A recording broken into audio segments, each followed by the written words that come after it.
Assalamu alaikum everyone, and welcome back to the second part of video update for Bitcoin today, Thursday 15. Today was a very long detailed update for Bitcoin, and I do recommend you to watch that update, but at the moment it's going to be a very quick second part at the moment. So what I do see right now is that, potentially this is your bottom right here and you have your top right over there, okay, for that impulsive move to the upside.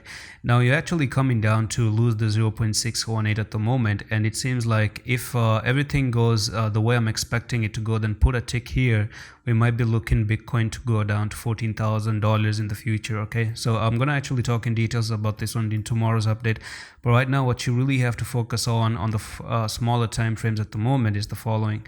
You do have a bear flag, and I talked about this bear flag a couple of days ago on the Discord as well. So all you did is you came to the downside, moved sideways, made the flag, and from this flag you're looking for a technical target to go from there to there, and this is gonna drop Bitcoin all the way down to nearly, this is gonna be a price target of $17,800-ish. So that's pretty much it for this quick one. I'm gonna see you the next one. Allah Hafiz.